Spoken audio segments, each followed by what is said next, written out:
Nos habíamos levantado temprano esa mañana. Era un viaje sencillo, de la Ciudad de México a Querétaro, un trayecto que habíamos hecho varias veces para visitar a la familia de mi esposa. Cargamos el coche con lo necesario para el fin de semana y nos aseguramos de que todo estuviera en orden. Mi esposa, Adriana, iba en el asiento del copiloto y en la parte trasera, nuestros hijos, Diego y Sofía, de 6 y 9 años respectivamente, iban entretenidos con sus tabletas. Yo conducía con calma, disfrutando la carretera libre, con el sol de la tarde reflejándose en el parabrisas. Apenas habíamos pasado la caseta de Tepotzotlán cuando Adriana me pasó un termo con café. «Nos va a caer la noche llegando», comentó mientras revisaba el mapa en su celular. «Hay tráfico en la entrada a Querétaro. Tal vez debimos salir antes». «No pasa nada. Lo importante es llegar con bien», le respondí. Pero nunca llegamos a Querétaro. Ya había oscurecido cuando pasamos un tramo solitario antes de San Juan del Río. La carretera estaba desierta, salvo por algunos tráileres que se veían a lo lejos. Entonces, sin previo aviso, sentí un impacto seco en la parte trasera del coche. «¿Qué fue eso?», exclamó Adriana con el corazón en la garganta. Miré por el retrovisor y vi un coche compacto, viejo, con las luces apagadas, pegado a nuestra defensa.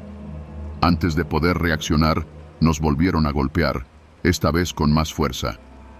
«¡No frenes!», gritó Adriana, sujetando a los niños. Mi primera reacción fue acelerar, pero el coche comenzó a vibrar violentamente. Algo no estaba bien. Reduje la velocidad, buscando un lugar seguro para detenernos. «Papá, ¿qué pasa?», preguntó Diego con voz temblorosa. No quise preocuparlos más, así que respiré hondo y traté de no mostrar miedo. Logré orillarme en un pequeño acotamiento. Apenas me detuve, el auto que nos había chocado también se frenó detrás de nosotros. Las luces de nuestro coche iluminaban la silueta de 2 hombres que bajaron del otro vehículo. No había duda, tenían armas largas. «No salgan del coche», le dije a Adriana en voz baja. Pero ya era tarde. Los hombres se acercaron rápidamente. Uno de ellos, de complexión robusta y con un pasamontañas cubriéndole el rostro, golpeó la ventanilla con la culata de su rifle. «Bájense, chingada madre, rápido». «Tranquilos, no nos hagan daño. Aquí está todo lo que tenemos», dije levantando las manos en señal de paz. El otro sujeto, más delgado y nervioso, abrió la puerta trasera y jaló a los niños. «No, suéltenlos», suplicó Adriana, pero un golpe en la cabeza la dejó aturdida.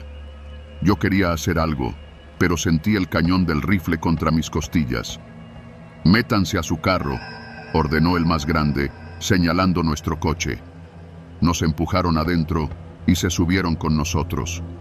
El hombre corpulento tomó el volante y nos sacó de la carretera hacia un camino de terracería. El otro, que apestaba a alcohol y cigarro, nos apuntaba sin dejar de mover la pierna, como si estuviera ansioso por disparar. El camino era un sendero polvoriento, rodeado de cerros y arbustos secos. No había ninguna luz en kilómetros a la redonda. «No tenemos mucho dinero, pero podemos sacar más», dijo Adriana con la voz entrecortada. «Cállate», escupió el delgado. «Nomás cooperen y no les pasa nada». El coche se sacudía con cada bache. Diego y Sofía lloraban en silencio, abrazados en el asiento trasero. Yo trataba de mantener la calma, buscando una oportunidad. Finalmente, tras lo que parecieron horas, llegamos a un claro donde nos hicieron bajar. «A ver, cabrón, dame las llaves del coche y todo lo que traigan», dijo el conductor, apuntándome al pecho. Metí la mano al bolsillo con cautela y le pasé las llaves. Adriana sacó su bolso y el celular. «Los teléfonos también, pinches fresas», ordenó el delgado. Les dimos todo. Sabía que, en situaciones así, lo peor que podíamos hacer era resistirnos. «Bájense del camino y no volteen». Nos metieron a la maleza, obligándonos a caminar con la cabeza baja. «Por favor, déjenos ir», suplicó Adriana. El más corpulento se rió. No sean mamones, no les vamos a hacer nada. Nos dejaron en el camino y escuchamos cómo arrancaban nuestro coche. Los faros se alejaron hasta desaparecer en la oscuridad. Nos quedamos en silencio, rodeados por el sonido de los grillos.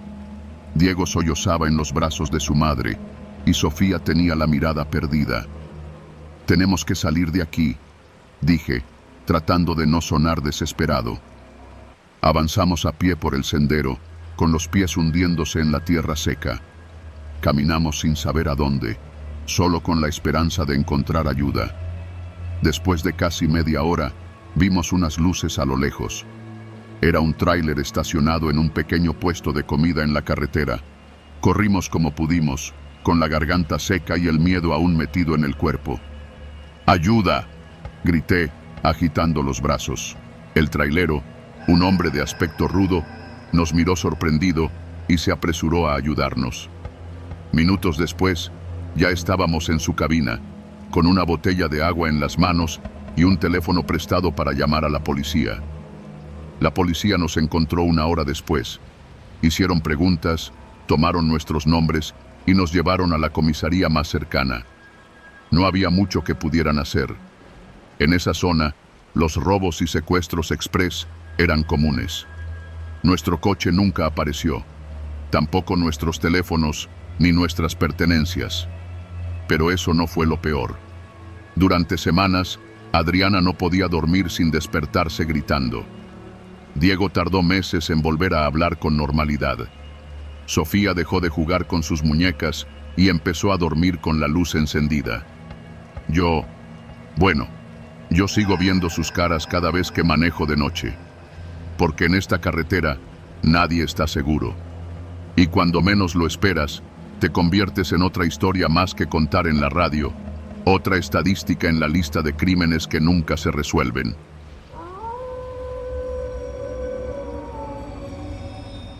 Era tarde, más de lo que hubiera querido. Había salido del trabajo en la colonia Doctores con la esperanza de llegar temprano a casa, pero entre los pendientes de última hora y el tráfico infernal de la calzada Vallejo, terminé en la vía Morelos pasadas las 11 de la noche. Vivo en San Cristóbal, Ecatepec, y a esas horas los camiones que suben ya no pasan con la misma frecuencia. Me quedé esperando en la parada cerca del puente de Fierro, viendo cómo las combis iban llenas y los taxis de sitio brillaban por su ausencia. El cansancio me calaba en los huesos y el frío de la noche no ayudaba. Entonces lo vi. Un Tsuru blanco, con los faros opacos y la carrocería descuidada, se acercó despacio. Por la ventana, un hombre de unos 40 años, con gorra negra y chamarra de mezclilla, se inclinó hacia mí. ¿Pa dónde, jefe? Su voz sonaba relajada, casi amable. San Cristóbal. El hombre asintió. Suba, lo llevo en corto. Dudé. No era un taxi oficial, no tenía placas visibles ni calcomanía de sitio. Pero me pesaban los pies y la idea de esperar otro rato en la parada no me hacía gracia. Miré alrededor, viendo a otras personas subirse a taxis similares sin pensarlo dos veces. Me dije que era cosa de todos los días, que lo peor que podía pasar era que me cobrara más caro. Abrí la puerta y entré. Ni siquiera habíamos avanzado 1 kilómetro cuando el conductor metió la mano en la guantera y sacó algo que relució bajo la luz tenue del tablero. Un cuchillo. Me apuntó con la hoja mientras giraba la cabeza con calma. Te pasas para atrás, compadre, sin hacerla de pedo. En ese momento, sentí la sangre helarse en mis venas. No podía moverme. El cerebro me gritaba que reaccionara, que hiciera algo, pero el miedo me dejó clavado en el asiento. «Órale». El tipo alzó la voz, agitando el cuchillo.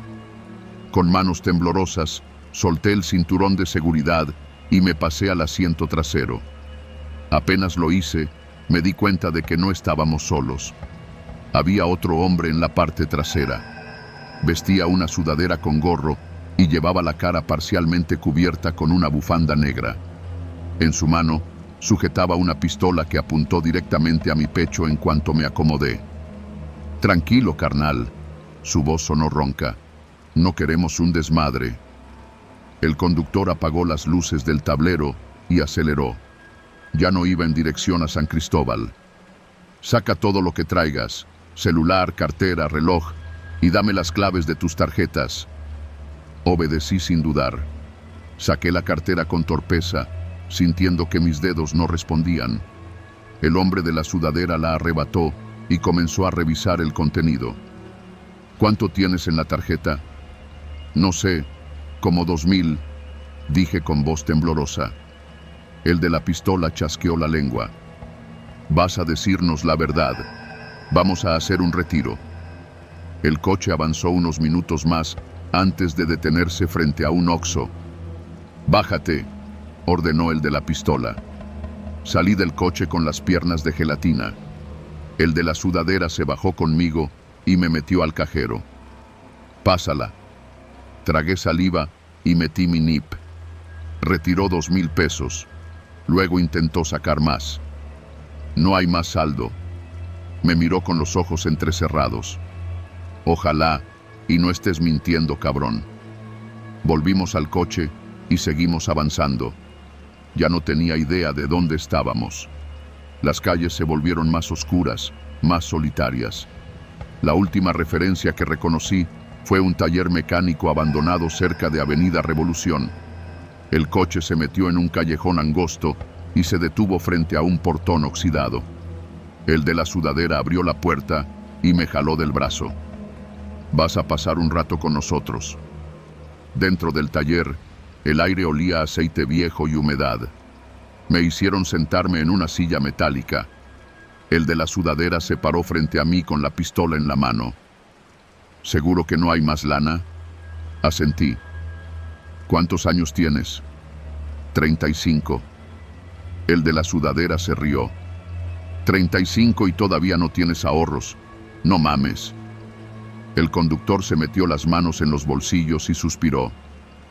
«Bueno, compadre, esto no es personal, pero ya nos quitaste tiempo». Me dio un puñetazo en el estómago. El aire salió de mis pulmones en un jadeo seco. «Dile adiós a tu banco». Me golpearon varias veces más. No sé cuánto tiempo pasó, solo sé que en algún punto dejaron de hablar. Oí cómo se abría la puerta del taller y los pasos alejándose. Desperté en un lote baldío. La cabeza me zumbaba y sentía la sangre seca en la boca. Por un momento, creí que me habían dejado por muerto. Intenté moverme, pero cada músculo de mi cuerpo dolía. Me arrastré hasta que pude ponerme de rodillas. A mi alrededor, el lote estaba lleno de basura y autos descompuestos. Escuché pasos. Me tensé, temiendo que hubieran regresado. Pero no. Era un hombre mayor, un vecino de la zona. «Oiga, joven, ¿está bien?». Intenté responder, pero solo salió un gemido. Desperté en el hospital. Me dijeron que alguien me había encontrado y había llamado a la ambulancia. Me fracturaron una costilla y tenía moretones en todo el cuerpo. Los policías tomaron mi declaración. Me preguntaron detalles del taxi, de los sujetos, del taller. Pero en el fondo, yo ya sabía la verdad. No los iban a atrapar. Porque esto pasa todos los días en Ecatepec. Y la mayoría no tiene tanta suerte como yo.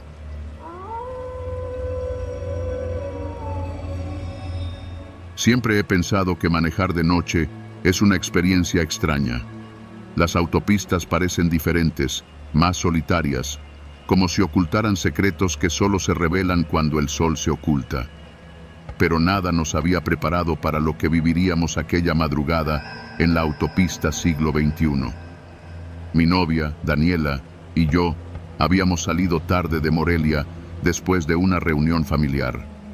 Íbamos rumbo a Lázaro Cárdenas con la intención de llegar antes del amanecer para aprovechar el día en la playa. Ya nos habíamos aventado varias veces ese trayecto de casi 4 horas, pero esa noche todo se sentía distinto.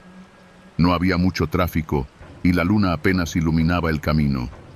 Solo nosotros y la carretera vacía, con la niebla empezando a acumularse en los tramos más cerrados. Eran alrededor de las 2 de la mañana cuando vimos un auto detenido en el acotamiento, con las luces de emergencia encendidas. Un sedán oscuro, sin placas visibles. Daniela me miró y sin decir nada entendí lo que pensaba. Alguien necesitaba ayuda. Reduje la velocidad y frené unos metros adelante. «No sé, amor, esto no me gusta», murmuró ella, con los ojos fijos en el retrovisor. Tomé la linterna de la guantera y bajé. El aire se sentía espeso, húmedo. Me acerqué al carro esperando ver a alguien dentro, pero cuando alumbré el interior, me recorrió un escalofrío. Estaba vacío. Las puertas estaban cerradas, pero sobre el asiento del conductor había un teléfono encendido, como si alguien lo hubiera dejado ahí hace solo unos segundos. Me invadió una sensación extraña, como si nos estuvieran observando. Retrocedí sin apartar la vista del coche y corrí de vuelta al nuestro. «Vámonos», le dije a Daniela, cerrando la puerta de golpe. Aceleré sin mirar atrás, sintiendo la respiración agitada. Apenas habíamos avanzado unos minutos cuando vi algo en el retrovisor que me hizo apretar el volante con fuerza. Un auto venía a toda velocidad detrás de nosotros. «¿Ese es el mismo coche?», preguntó Daniela, aferrándose al asiento. No respondí. Solo aceleré más, sintiendo cómo la adrenalina me invadía. El otro vehículo se nos acercaba rápido, las luces altas encendidas. De repente, nos rebasó y se colocó justo frente a nosotros. Frenó de golpe, obligándome a girar bruscamente el volante para no estrellarnos. El auto quedó atravesado en la carretera, bloqueando nuestro paso. Antes de que pudiera reaccionar, las puertas se abrieron y 3 hombres bajaron. 2 de ellos estaban armados. Daniela soltó un grito ahogado y me agarró del brazo. «No te detengas», me dijo con desesperación. El corazón me latía tan fuerte que podía escucharlo en mis oídos. Los hombres avanzaban hacia nosotros con pasos rápidos y decididos. Uno de ellos levantó la pistola y nos apuntó directamente. En una fracción de segundo, pisé el acelerador a fondo. Las llantas chirriaron y el coche derrapó, esquivando el vehículo bloqueado por centímetros. Sentí que la parte trasera de nuestro auto rozó el otro carro, pero no me detuve. Daniela gritó, aferrándose al tablero mientras avanzábamos a toda velocidad. Miré por el retrovisor. Los hombres corrieron de vuelta a su auto y arrancaron detrás de nosotros. La persecución había comenzado. No tenía idea de cuántos kilómetros recorrimos, pero cada segundo se sentía eterno. El otro auto se mantenía cerca, pisándonos los talones. Mi única esperanza era llegar a un retén o a una caseta de cobro, pero en ese tramo de la autopista no había nada más que curvas cerradas y barrancos. «Nos están alcanzando», susurró Daniela, con la voz temblorosa. Sabía que tenía que hacer algo antes de que nos acorralaran. Justo al tomar una curva cerrada, apagué las luces del coche y giré bruscamente hacia un camino de terracería que salía de la autopista. Mantuve el pie en el freno, deteniéndonos entre la maleza. Apagamos el motor y nos quedamos en absoluto silencio. Mi respiración era tan fuerte que temía que pudieran oírnos. El otro coche pasó de largo, acelerando sin notar nuestra maniobra. Esperamos varios minutos en la oscuridad, con el miedo aún atrapado en la garganta. Cuando finalmente sentimos que era seguro, encendí el auto y regresamos a la autopista. Conduje con cautela, asegurándome de que no hubiera nadie siguiéndonos. Finalmente, después de lo que pareció una eternidad, divisamos las luces de una caseta de cobro. Al llegar, nos estacionamos y corrimos hacia los empleados, contándoles lo que había pasado. Uno de los encargados nos miró con seriedad y asintió con la cabeza. «Han estado usando esa trampa desde hace meses. Dejan un auto abandonado para hacer que la gente se detenga y cuando lo hacen, los asaltan. No han atrapado a nadie porque siempre desaparecen antes de que llegue la policía». Daniela y yo nos miramos sin decir nada. Nos habíamos salvado por muy poco. Después de ese viaje, jamás volvimos a manejar de noche en esa carretera. Y cada vez que escucho sobre otro conductor desaparecido en la autopista siglo XXI, no puedo evitar pensar en lo que hubiera pasado si no hubiéramos logrado escapar.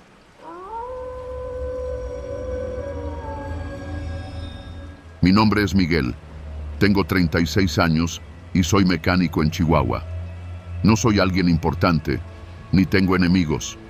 Solo soy un hombre común que aquella noche se vio envuelto en algo que casi me cuesta la vida. Eran cerca de las 11 cuando salí del taller. Mi último cliente del día había sido un chofer de tráiler que traía problemas con el embrague. Lo arreglé y me pagó en efectivo, dejándome con un buen dinero en la bolsa. Decidí aprovechar el viaje para visitar a mi hermana en Ciudad Juárez. La carretera estaba solitaria. Sabía que no era la mejor idea viajar de noche, pero había tomado esa ruta muchas veces y nunca había tenido problemas. Conduje sin prisas, disfrutando el aire fresco de la sierra que se colaba por la ventana. La radio iba baja y cada tanto revisaba el retrovisor por costumbre. Todo iba bien hasta que noté unas luces acercándose a toda velocidad. Eran 3 camionetas, grandes, de esas con faros cegadores y blindaje improvisado. No me dio tiempo de reaccionar. Me cerraron el paso y tuve que frenar en seco. Antes de que pudiera pensar en echarme en reversa, ya estaban rodeándome. «¡Bájate, cabrón!», gritó un hombre mientras golpeaba mi ventana con un fusil. Mi cuerpo se congeló. Sabía lo que estaba pasando. Chihuahua y Juárez estaban llenos de historias como esta. No tenía nada que hacer contra ellos. Abrí la puerta con las manos en alto. Me sacaron a jalones y me tiraron al suelo. Al menos 4 hombres me rodeaban, todos armados. «¿Quién te mandó?», preguntó uno, el que parecía el líder. «Nadie, yo solo». Un golpe seco me interrumpió. Sentí un ardor en la mandíbula y mi cabeza rebotó contra el pavimento. «No me vengas con mamadas. ¿Para quién trabajas?». «Soy mecánico, vengo de Chihuahua». Otro golpe, esta vez en el estómago. Me doblé por el dolor, intentando recuperar el aire. «Mecánico, ¿eh? ¿Y por qué andas solo a estas pinches horas?». Intenté responder, pero estaba demasiado ocupado tosiendo. Uno de ellos me pisó la espalda con la bota, aplastándome contra la tierra. «Este cabrón no suelta nada. Llévenselo a la bodega». Me subieron a una de las camionetas con la cabeza cubierta por una sudadera. Podía escuchar sus voces, pero mi mente estaba nublada por el miedo. Intenté pensar en mi familia, en lo que pasaría si no regresaba, pero lo único que me venía a la cabeza era la imagen de esos fusiles apuntándome. El trayecto no fue largo. Cuando me bajaron, olía a gasolina, a metal y a humedad. Me metieron a empujones en lo que parecía una bodega. El piso era de tierra y el aire estaba pesado. «A ver, cabrón», dijo el líder, encendiendo un cigarro. «Tienes una última oportunidad para decirnos la verdad». No sabía qué decirles. No había verdad que contar, solo que ellos no me iban a creer. «Se los juro, no soy nadie, yo solo. Un mecánico no anda de noche en la carretera como si nada. Dinos con quién trabajas o te quedas aquí para siempre». En ese momento, otro de los hombres se acercó. Me miró de arriba abajo, como si estuviera analizándome. «Espérate, espérate. ¿Tú arreglaste un Mustang negro hace unos meses?». Su voz me sonó vagamente familiar, pero en ese instante, mi cerebro estaba demasiado alterado para pensar. «Sí, creo que sí». El hombre volteó con el líder. «Este vato es el mecánico que me arregló la transmisión en Chihuahua. Lo llevé con mi primo porque nadie más le daba con el problema». Hubo un silencio. El líder lo miró con seriedad. «¿Seguro?». «Simón, es él. Yo le pagué y me acuerdo de su cara». El líder se quedó pensando, luego me vio de nuevo con una expresión distinta. Mira nada más, qué pinche suerte la tuya. Si no fuera por eso, ya estarías en una zanja. Se acercó, se agachó frente a mí y me sonrió. Pero no queremos testigos, así que vas a salir de aquí, pero si abres el hocico, te encontramos. ¿Quedó claro? Asentí con rapidez. No podía hablar. Me sacaron de la bodega con los ojos vendados y me subieron de nuevo a la camioneta. Condujeron durante lo que parecieron horas, aunque debieron ser unos minutos. Finalmente, se detuvieron y me bajaron a empujones. «Camina», ordenó uno. Dieron media vuelta y arrancaron, dejando una nube de polvo tras de sí. Cuando me quité la venda, lo único que vi fue el desierto. No tenía idea de dónde estaba. El miedo se convirtió en desesperación. Miré en todas direcciones, pero no había más que arena y monte. No sabía si debía quedarme o caminar. Lo único que tenía claro era que no quería morir ahí. Empecé a avanzar sin rumbo. Caminé durante horas, bajo el frío de la madrugada. Mis piernas flaqueaban y mi garganta estaba seca. Me caí varias veces. Mis botas se llenaron de espinas, pero seguí adelante. Justo cuando creí que ya no podría más, vi una luz en la distancia. Era un rancho, un viejo rancho con un par de caballos atados en la entrada y una casa con las ventanas iluminadas. Con mis últimas fuerzas, llegué hasta la puerta y golpeé con lo poco de energía que me quedaba. Tardaron en abrir. Un hombre mayor me miró con recelo desde la puerta. «¿Quién eres y qué quieres?».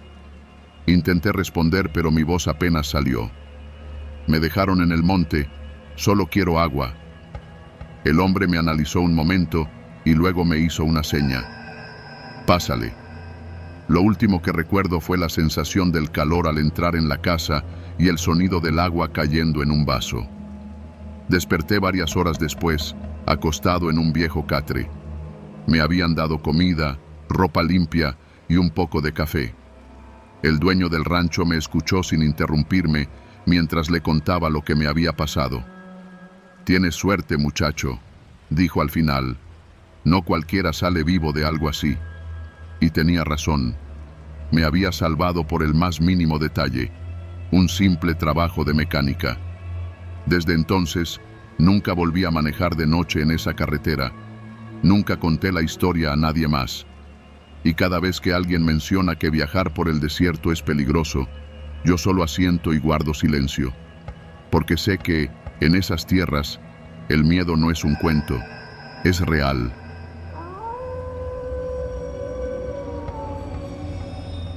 Me llamo Ernesto y llevo más de 20 años conduciendo tráileres por las carreteras de México. He visto de todo: accidentes, bloqueos, incendios y hasta enfrentamientos entre criminales y federales. Pero nunca había sentido verdadero miedo hasta aquella noche en la carretera Monterrey-Nuevo Laredo. Era mayo de 2021. Salí de Monterrey con un cargamento de autopartes rumbo a la frontera. No me gustaba manejar de noche, pero los tiempos de entrega eran estrictos y el cliente no aceptaba retrasos. Iba solo, con una taza de café frío en el portavasos y la radio encendida en una estación de música norteña. A la altura del kilómetro 22, escuché un aviso en la banda de radio de los traileros. «Ojo en el 26, reportan piedras en el camino». Eso me puso alerta. No era la primera vez que oía algo así. Piedras en la carretera no significaba un derrumbe, sino una emboscada. La estrategia era sencilla. Alguien arrojaba obstáculos en la vía para obligar a los conductores a frenar. Cuando bajaban la velocidad, aparecían camionetas sin placas, hombres armados y adiós tráiler, adiós carga y a veces, adiós vida. Decidí no arriesgarme.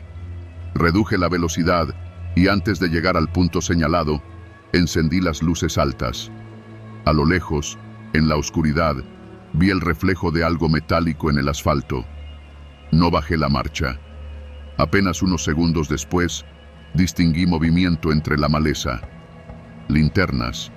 Primero 2, luego 4. Sin pensarlo, metí reversa. Sabía que si me detenía, Estaba muerto. Retrocedí lo más rápido que pude, sin perder el control del tráiler. Entonces, a unos 200 metros, dos camionetas aparecieron desde una brecha y se atravesaron en el camino. No podía seguir en reversa. Me iban a acorralar. Pensé en pisar el acelerador y aventarme contra ellos, pero mi instinto me dijo otra cosa.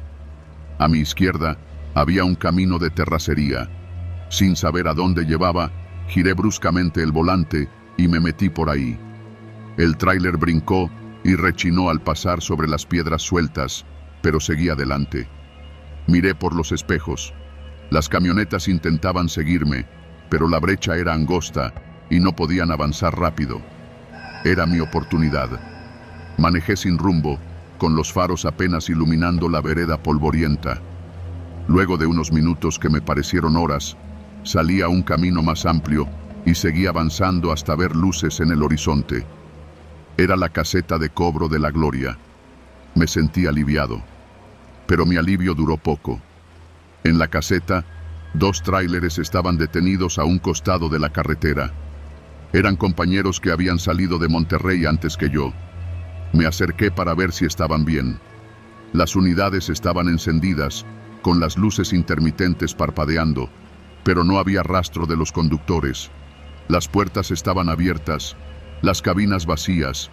Un escalofrío me recorrió el cuerpo. No había señales de violencia, ni sangre, ni cristales rotos. Pero ellos no estaban. Me bajé con cuidado, iluminando con la linterna alrededor. No había huellas en el pavimento, ni siquiera marcas de pelea. Toqué la puerta de la caseta. «Buenas noches.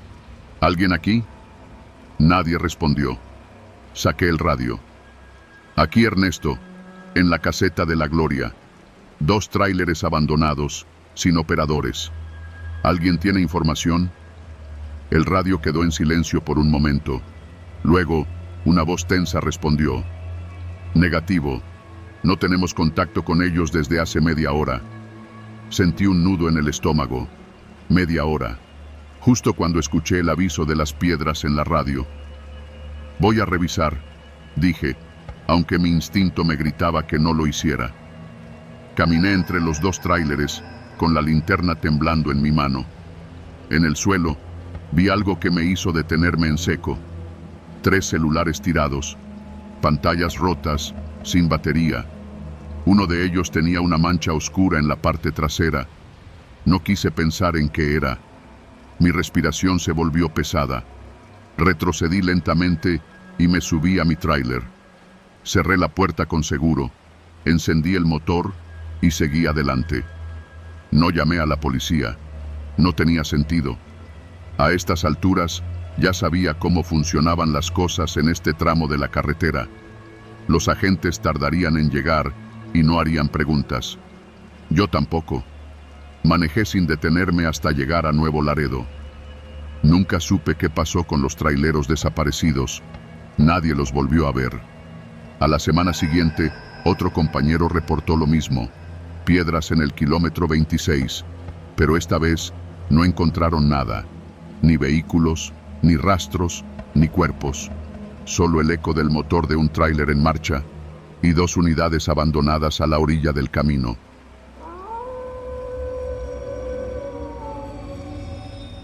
Transportar mercancía en la carretera Federal 200 nunca había sido un problema para mí.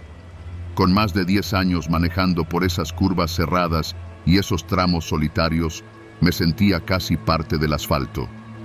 Pero una cosa es conocer el camino y otra muy diferente, saber quién lo transita de noche. Esa noche, el cielo estaba despejado y la luna iluminaba apenas el asfalto. Llevaba horas conduciendo sin contratiempos, con la radio susurrando una canción vieja que se mezclaba con el rugido monótono del motor. La carga que transportaba era valiosa, aunque no fuera nada fuera de lo común. Cajas de productos enlatados, algunos electrodomésticos y mercancía para un supermercado en Huatulco. Lo único que quería era llegar, descargar y descansar. El tramo en el que me encontraba era de los más solitarios de la ruta. A los lados de la carretera La selva se cerraba como una muralla oscura. No había casetas ni tiendas, solo la brecha infinita del pavimento bajo mis ruedas. Fue entonces cuando lo vi. Un joven en moto, parado a la orilla del camino, moviendo los brazos desesperadamente. Mi primer instinto fue seguir de largo. No era la primera vez que escuchaba historias de camioneros que se detenían a ayudar y terminaban asaltados o, en el peor de los casos, desaparecidos. Pero algo en la expresión del muchacho me hizo dudar. No parecía un ratero. Estaba visiblemente alterado, casi al borde del llanto. El sentido común me gritaba que no parara. Pero la humanidad, esa maldita necesidad de hacer lo correcto, me hizo reducir la velocidad. El camión se detuvo a unos metros de él y bajé un poco la ventanilla, sin apagar el motor. ¿Qué pasó?, pregunté, con la mano aún en la palanca de cambios. Mi hermano, exclamó el joven, se cayó en la zanja, se pegó en la cabeza, no se mueve, por favor, ayúdeme. Mi estómago se encogió. Miré por el retrovisor. No había nadie detrás. Suspiré y apagué el motor. Me aseguré de llevar las llaves conmigo y bajé del camión. ¿Dónde está?, pregunté, con el ceño fruncido. El joven señaló una zanja a unos metros de la carretera. A simple vista, no se veía nada raro. La maleza crecía densa alrededor, ocultando lo que pudiera haber al fondo. Por aquí, dijo, avanzando apresurado. Lo seguí con cautela, sintiendo cómo mi corazón comenzaba a acelerarse sin razón aparente. El suelo era resbaladizo y la maleza crujía bajo mis botas. Cuando llegamos al borde, miré hacia abajo. No había nadie. ¿Dónde está tu hermano?, pregunté, sintiendo un escalofrío recorrer mi espalda. El joven se quedó quieto. Su respiración era agitada. No sé, murmuró. Tal vez se arrastró. Un sonido seco rompió el silencio. Me giré de golpe. Dos hombres emergieron de entre la maleza, uno de ellos con un arma en la mano. El tiempo se ralentizó. Las historias que había escuchado en las fondas de la carretera cobraron sentido de golpe. Las llaves, dijo el de la pistola. Tragué saliva. Si me resistía, me matarían ahí mismo y mi cuerpo quedaría enterrado en la selva. Si les daba las llaves, me quedaría varado en medio de la nada. Pero tenía claro algo. La mercancía se reponía. La vida, no. Saqué las llaves del bolsillo y las lancé al suelo. El tipo con la pistola sonrió. Al suelo, ordenó. Me tumbé boca abajo, sintiendo la tierra húmeda contra mi pecho. Los escuché correr hacia el camión. Uno de ellos subió a la cabina y segundos después, el rugido del motor llenó el aire. Los neumáticos chirriaron contra el pavimento cuando arrancaron. En menos de un minuto, la carretera volvió a quedar en completo silencio. Permanecí en el suelo, mi respiración agitada mezclándose con los sonidos de la selva. Cuando finalmente reuní el valor para levantar la cabeza, no vi nada más que la oscuridad y la carretera vacía. Me puse de pie, con las piernas temblorosas. Mi camión, mi sustento, mi todo, se había esfumado. La desesperación me apretó el pecho. Eché un vistazo a mi celular. Sin señal. Los minutos se hicieron eternos. La carretera seguía desierta. Y entonces, unas luces aparecieron en la distancia. Un vehículo se acercaba. Por un segundo, mi corazón se llenó de esperanza. Pero cuando las luces iluminaron mi rostro, mi estómago se hundió. Era un sedán negro, sin placas, y venía reduciendo la velocidad. Retrocedí un paso, sintiendo la piel erizarse. El auto se detuvo a pocos metros. Las ventanillas estaban polarizadas. Por un momento, nadie bajó. Solo el motor permaneció encendido, ronroneando en la oscuridad. Mi mente iba a 1000 por hora. ¿Sería parte de la banda? ¿Habían regresado para matarme? Di otro paso atrás. La puerta del conductor se abrió lentamente. Un hombre bajo, robusto, salió del coche. Llevaba una gorra negra y un chaleco táctico. Cuando se acercó lo suficiente, distinguí un emblema en su pecho. Era la Guardia Nacional. El alivio casi me derrumba. ¿Está bien?, preguntó el oficial. Asentí, sin poder articular palabra. ¿Qué pasó? Me robaron. Se llevaron el camión. El oficial intercambió una mirada con su compañero, que seguía dentro del vehículo. Sí, esa banda ha estado activa por aquí, dijo, suspirando. Usan halcones para marcar los camiones que les interesan. ¿Halcones? Jóvenes en moto. Son los que te hacen detenerte. Luego, los demás hacen el trabajo sucio. Sentí náuseas. El chavo en la moto nunca estuvo en peligro. Él era parte del plan. Me llevaron a la siguiente caseta para hacer la denuncia. Me explicaron que, aunque a veces recuperaban los camiones, la mercancía casi siempre desaparecía. Esa noche aprendí una lección que nunca olvidaré. En la carretera 200 no solo hay curvas peligrosas, también hay personas que saben exactamente cómo hacerte frenar, y que, a veces, la peor oscuridad no es la de la noche, sino la de aquellos que saben aprovecharla.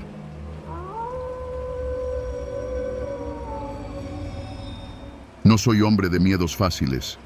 He viajado por toda la República, cerrado tratos con empresarios duros y he lidiado con personas de todos los niveles. Pero lo que viví aquella tarde en la carretera Reynosa-Matamoros me hizo entender algo. En este país hay momentos en los que el destino depende de una sola decisión. Un instante de duda, un movimiento en falso, y puedes desaparecer sin dejar rastro. Todo comenzó en Matamoros. Había viajado temprano desde Reynosa para atender unas reuniones con clientes importantes. Cerramos un contrato jugoso, así que la tarde se sentía más ligera de lo normal. Omar, mi chofer de confianza, ya me esperaba con la camioneta encendida cuando salí de las oficinas. «Todo listo, patrón», dijo, abriéndome la puerta trasera. «Vámonos antes de que caiga la noche. No quiero andar por la carretera cuando oscurezca», respondí, acomodándome en el asiento de piel. No era miedo, simplemente precaución. Cualquiera que haya viajado por Tamaulipas sabe que la carretera Reynosa-Matamoros es terreno delicado. Conoces las historias, retenes falsos, desapariciones, camionetas que bloquean el paso y luego nadie vuelve a saber de ti. Algunos son rumores, otros verdades disfrazadas de leyendas. Omar conducía con la vista fija en el camino. Habíamos recorrido un buen tramo cuando pasamos la entrada de Río Bravo. Miré por la ventana, los negocios de siempre, un par de taquerías, la gente en la plaza central. Todo parecía normal. Pero unos kilómetros después, cuando la ciudad quedó atrás y solo quedaban matorrales secos a los lados, noté que Omar redujo la velocidad. «¿Qué pasa?», pregunté. No respondió de inmediato. Supe que algo no andaba bien cuando noté que su mandíbula se tensaba. «Adelante hay una patrulla, patrón. Nos están haciendo señas». Me enderecé en el asiento. A lo lejos, junto a la orilla del camino, había una camioneta negra con luces encendidas. Dos hombres de uniforme estaban en medio del asfalto, indicándonos que nos detuviéramos. Algo no me gustó. «¿Federales?», pregunté. Omar apretó los labios. «No lo sé. No tienen logos. La patrulla tampoco tenía insignias. Solo era una camioneta negra con luces en el techo, igual que las que usan los estatales, o cualquier otro grupo con malas intenciones». Miré alrededor. No venía más tráfico. En ese momento, entendí que estábamos solos en la carretera. «Frena despacio», ordené, controlando mi respiración. No quería parecer nervioso. Omar obedeció. La camioneta se detuvo a un par de metros de los hombres. Uno de ellos se acercó al lado del conductor. Golpeó la ventana con los nudillos. Omar la bajó con cautela. «Buenas tardes, caballeros. ¿De dónde vienen?», preguntó el tipo con voz áspera. Llevaba un uniforme táctico oscuro, sin placas visibles. Su compañero, unos pasos atrás, tenía una mano sobre la funda de su pistola. No se necesitaba ser un experto para saber que la seguridad real rara vez se presenta así. Omar contestó con calma: «De Matamoros, señor. Vamos a Reynosa». El hombre sonrió. «¿A qué se dedican?». Algo en la pregunta me puso en alerta. Había escuchado de retenes ilegales donde no pedían dinero ni revisaban la cajuela. Solo hacían preguntas. Preguntas para saber si valía la pena secuestrarte. «Somos comerciantes, nada fuera de lo común», respondí desde el asiento trasero, fingiendo tranquilidad. El hombre inclinó la cabeza y chasqueó la lengua. «Muy bien, caballeros. ¿Podrían mostrarme sus identificaciones?». Omar me miró por el retrovisor. Yo asentí con calma. No íbamos a discutir. Pero cuando metí la mano en el saco para sacar mi billetera, noté que mi reloj marcaba más de las 6. Ya estaba anocheciendo. Fue ahí cuando tomé la decisión. No saqué la identificación. En lugar de eso, con la misma mano con la que fingía buscarla, presioné el claxon 3 veces. Un sonido fuerte, seco y repetitivo rompió la calma de la carretera. La reacción de los falsos policías fue inmediata. El tipo junto a Omar dio un paso atrás y se llevó la mano a la cintura, mientras que el otro miró en dirección a un auto que venía a lo lejos. El hombre junto a la ventana se inclinó levemente. «¿Para qué es eso, patrón?». Su tono ya no era cordial. No respondí. En mi cabeza, solo esperaba que ese auto que venía en la distancia fuera alguien con autoridad de verdad. O, al menos, un testigo que nos forzara a todos a mantenernos en línea. «Baja del vehículo», ordenó el hombre. Omar y yo nos quedamos inmóviles. El sonido del motor encendiéndose en la patrulla negra rompió el silencio. «Vámonos», ordenó el segundo tipo. En cuestión de segundos, los hombres subieron a su patrulla y arrancaron a toda velocidad. Se perdieron en la carretera sin dejar rastro. Por un momento, nos quedamos sin movernos. Omar tenía las manos apretadas en el volante. Supe que estaba igual de tenso que yo cuando lo vi respirar hondo varias veces antes de hablar. «Patrón, casi nos chingan». No dije nada. Solo le hice una señal para que siguiera manejando. Un minuto después, el auto que se acercaba pasó a nuestro lado. Era un sedán común. El conductor, un hombre de mediana edad, nos observó con curiosidad antes de seguir su camino. Si no hubiera tocado el claxon, si ese coche no hubiera aparecido en el horizonte, ¿qué hubiera pasado? Esa noche, ya en mi casa, busqué noticias en mi celular. No tardé en encontrar algo que me dejó el estómago helado.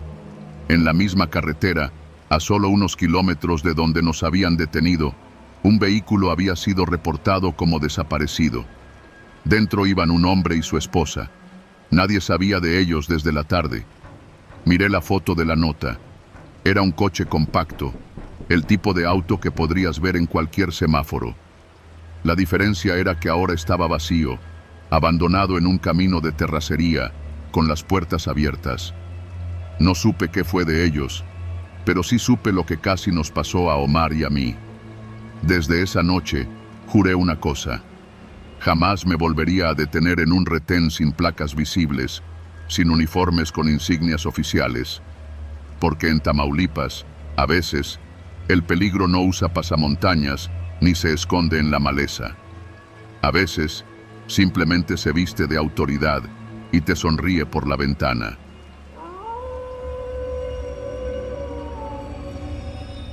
Hay algo en las carreteras solitarias de México que despierta los peores temores en cualquiera que se aventure a recorrerlas de noche. No importa qué tanto creas conocerlas, siempre tienen rincones ocultos, historias enterradas bajo el asfalto y sombras que parecen moverse entre los matorrales. Yo nunca fui una persona supersticiosa. Hasta aquella noche. Era casi medianoche cuando salí de Querétaro rumbo a Matehuala. Había pasado el fin de semana en casa de un amigo, y aunque la idea era salir temprano, entre la comida, las cervezas y la plática, terminé retrasándome más de la cuenta. Me quedaban más de 3 horas de camino, y aunque la carretera 57 es de las más transitadas del país, sabía que, en ciertos tramos, la soledad era absoluta. No me preocupaba. Me gustaba manejar de noche. Encendí un cigarro, puse música y me acomodé en el asiento. Aceleré mientras veía cómo los kilómetros quedaban atrás. A mi izquierda, la negrura de la nada. A mi derecha, la silueta de cerros lejanos, apenas iluminados por la luna. Conduje por más de 1 hora sin ver más que uno que otro tráiler a lo lejos, hasta que lo vi. Al principio, solo distinguí una sombra a la orilla de la carretera. Cuando estuve más cerca, noté que era un hombre. Vestía pantalones sucios y una sudadera con la capucha puesta. Llevaba una mochila al hombro y hacía señas con la mano. Mi primera reacción fue frenar un poco, pero de inmediato dudé. Siempre se ha dicho que es peligroso recoger extraños en la carretera, pero él se veía delgado, sin mucha fuerza, como un viajero en apuros. Pensé en acelerar y dejarlo atrás, pero algo en su postura me hizo sentir lástima. Cuando pasé junto a él, volteó la cara hacia mí. En el breve instante que sus ojos se cruzaron con los míos, no vi enojo ni desesperación, solo resignación. Maldije en voz baja y frené unos metros más adelante. Bajé el vidrio y le hice una seña. ¿Para dónde vas? El hombre caminó hasta la ventanilla. A donde me pueda dejar, joven. Lo que sea está bien. Su voz era rasposa, como si llevara horas sin tomar agua. Lo miré un momento, dudando. No parecía peligroso. Pensé que tal vez solo era un migrante intentando llegar más al norte. Súbete, dije finalmente, y estiré la mano para destrabar la puerta. Fue lo peor que pude haber hecho. Antes de que pudiera reaccionar, escuché un crujido entre los arbustos al costado de la carretera. No tuve tiempo de voltear. Alguien salió corriendo de entre la maleza y me encañonó con una pistola. «¡Bájate del coche!». Sentí el frío del cañón contra mi sien. Se me nubló la vista. El hombre del camino ya estaba abriendo la puerta del copiloto. Me jaló con fuerza del brazo y me obligó a cambiarme de asiento. Apenas lo hizo, el otro sujeto se subió al volante. «No hagas ninguna pendejada y todo va a salir bien». El coche arrancó de golpe. Condujeron sin decir mucho. Yo iba con la cabeza doliéndome, sintiendo la sangre latiéndome en las sienes. Me temblaban las manos, pero intenté no mostrar miedo. Sabía que esa gente no buscaba conversaciones. El que manejaba tenía el rostro cubierto con un pañuelo negro. El otro, el del asiento trasero, me apuntaba con la pistola y revisaba mis bolsillos. «¿Cuánto traes?», preguntó con tono burlón. Saqué la billetera con manos torpes y se la di. El tipo la abrió y sacó los billetes. «No traes mucho, ¿eh?», dijo con desprecio, antes de meter el dinero en su bolsillo y tirar la cartera al suelo. No contesté. El coche avanzó varios kilómetros más antes de que tomaran una salida de terracería. Mi respiración se volvió más pesada. No podía ser cierto. No me iban a dejar en la carretera. Me iban a meter más adentro. El camino se volvió más estrecho. Había matorrales y arbustos altos a los lados. De vez en cuando, las luces del coche iluminaban los troncos torcidos de los árboles, proyectando sombras que se movían como figuras vivas. Finalmente, se detuvieron. «Bájate», obedecí sin decir nada. El hombre con la pistola se quedó mirándome un instante, como evaluando algo en su cabeza. «Quítate los zapatos». Hice lo que me pidió. Luego, el cinturón. Cuando terminé, los dos subieron al coche y arrancaron a toda velocidad. Me dejaron ahí, solo, en medio de la nada. El silencio me envolvió de inmediato. Podía escuchar el viento moviendo las ramas y el lejano sonido de algún tráiler en la carretera, pero nada más. No tenía idea de dónde estaba ni en qué dirección caminar. Apreté los puños y respiré hondo. No podía quedarme ahí.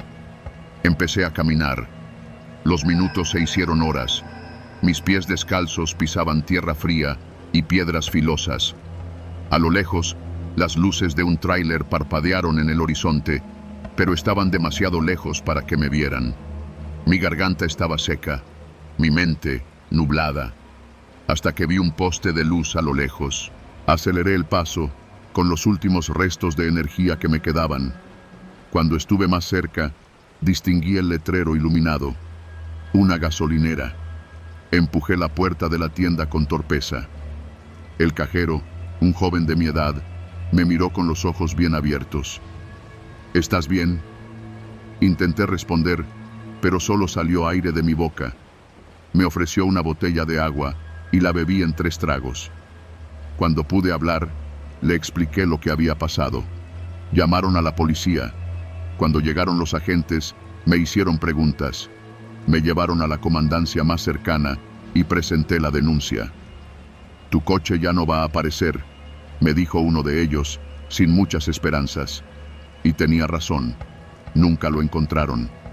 Meses después, un amigo trailero me contó algo que me dejó helado. «No eres el primero al que le pasa eso en la carretera 57. Hay gente que se dedica a eso. Se llevan los coches, los desmontan y los venden por partes. A veces los recuperan en otras ciudades, pero casi nunca enteros. Tuve suerte. Otros no la han contado.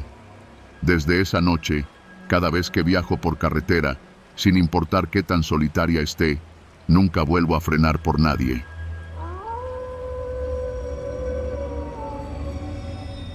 Ser conductor de Uber en la Ciudad de México es un trabajo con sus altibajos.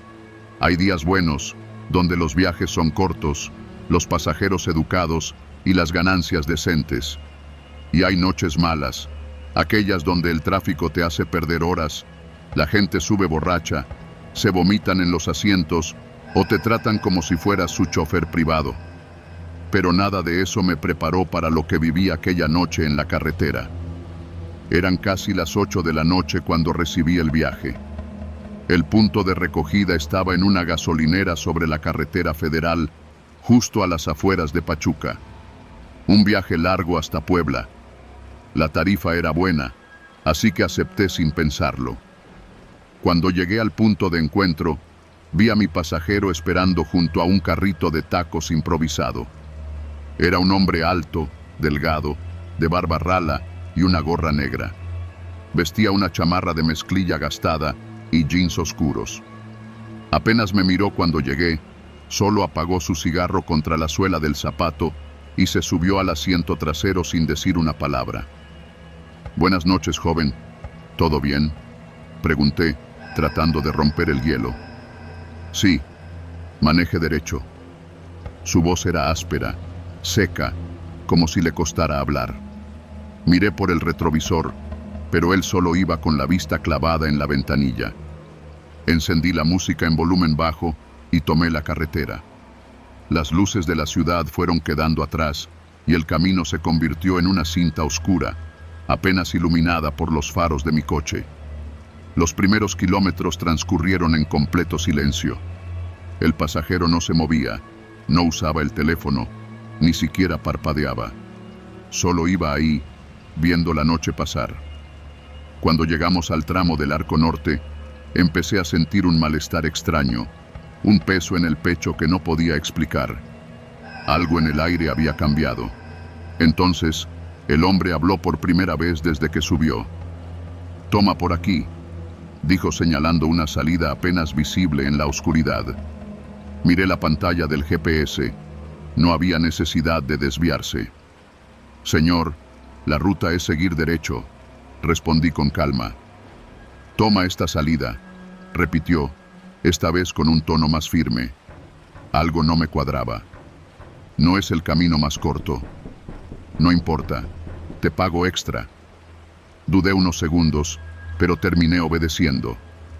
Tomé la desviación y entramos a una carretera estatal. No había faros de otros autos, no había señales de vida, solo la negrura del asfalto y los árboles proyectando sombras largas a los lados del camino. Aquí está bien, dijo de pronto.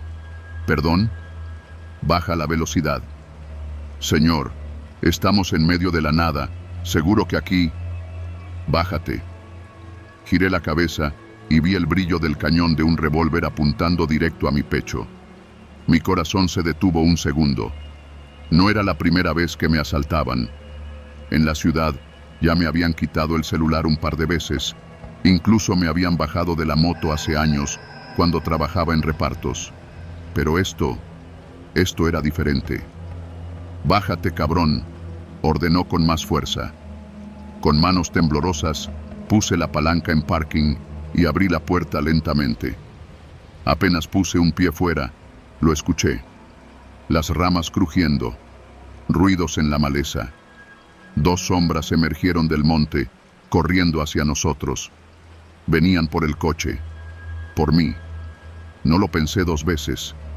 Me lancé al monte, corriendo a toda velocidad, sin importarme las espinas, las piedras, las ramas que me golpeaban la cara. Solo escuchaba el latido en mis oídos, la respiración entrecortada y los gritos a lo lejos. «Se va a la chingada. Dispárale». Un disparo tronó en la noche. Sentí que el mundo se hacía más lento. Seguí corriendo. Corrí hasta que me ardieron los pulmones, hasta que mis piernas parecían hechas de plomo. Cuando finalmente salí de la maleza, me encontré en una carretera secundaria. Un tráiler venía acercándose. Me paré en medio del asfalto, agitando los brazos como un loco. El camión frenó de golpe, el rechinido de los neumáticos perforando la noche. «¿Qué chingados haces aquí, cabrón?», gritó el conductor desde la ventanilla. Apenas tuve aliento para explicarle lo que pasó. Me subió a la cabina y me llevó hasta una caseta de policía en Tlaxcala. Ahí conté mi historia. Me hicieron preguntas, tomaron mi declaración. Me aseguraron que buscarían mi coche. Días después, lo encontraron, desmantelado, abandonado en un paraje, sin rastros de mis atacantes. Lo que más me carcome es lo que pasó después. Un amigo que trabaja en la fiscalía me llamó días después. «Tu caso es raro, cabrón. No había sangre en la escena». «Gracias a Dios, no me dieron», respondí. «No me refiero a eso. Encontramos casquillos, señales de disparos, pero ni una gota de sangre, ni de ellos, ni tuya, como si nunca hubiera pasado». Me quedé mudo. Desde entonces, no volví a manejar de noche. Nunca más acepté viajes largos. Y cuando veo la notificación de un viaje en una carretera solitaria, recuerdo el sonido del disparo y la sensación de correr con la muerte pisándome los talones. Porque aunque mi coche apareció destrozado en Tlaxcala, hay algo que nunca encontraron: el cuerpo.